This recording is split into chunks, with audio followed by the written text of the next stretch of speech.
प्रेम कुमार जी आपके पास, किस पर चर्चा करें? सियासी लोगों की सियासी लड़ाई पर या तथाकथित धर्मगुरुओं की सियासी लड़ाई पर? क्या देख रहे हैं आप? बेनकाब कौन हो रहा है?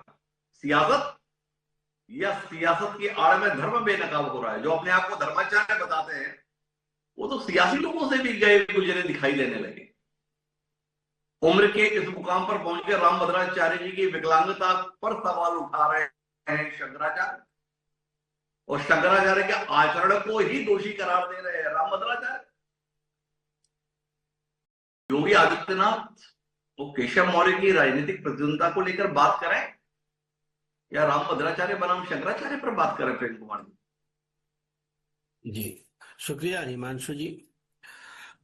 मुझे लगता है कि धर्म पर राजनीति हावी है, और धर्म के क्षेत्र में जिस तरह से राजनीतिक दखल मजबूती से रहा है, और तो एक ऐसी घड़ी आई है, तो ऐसे तो हर धर्म में अलग अलग मत होते हैं।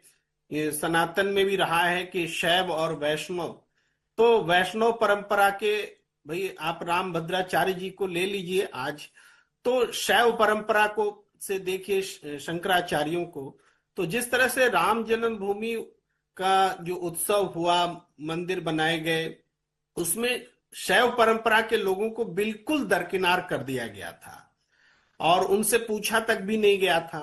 और उस समय राम संप्रदाय के जो लोग हैं उनको प्रतिष्ठा मिली थी। तो ये अंदरूनी बात है, लेकिन कुल मिलाकर के राजनीति ही सबको निर्देशित कर रही थी। और जो आवाज सत्ता के खिलाफ अगर कुछ दिखी तो हमें लगता है कि शंकराचार्य अविमुक्तेश्वरानंद जी ने जब सब ये सवाल उठाए, चाहे महाकुंभ का सवाल रहा हो, चाहे गौ हत्या के मामले में आरएसएस और बीजेपी की विचारधारा को प्रश्न पूछने की बात रही हो, तो वो अप्रिय लगे हैं सत्ता को।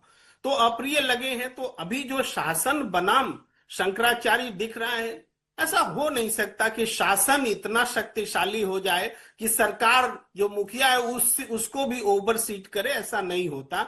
यहां तो वो दौर है कि जज को भी ट्रांसफर कर दे रहे हैं अगर शासन के किसी अफसर के खिलाफ में एफआईआर दर्ज करने का आदेश होता है। तो इसका मतलब है सरकार जो है प्रभावशाली है और उसकी मर्जी से शासन ये सारा कुछ कर रहा है, जिससे शंकराचार्य का मान मर्दन हो रहा है।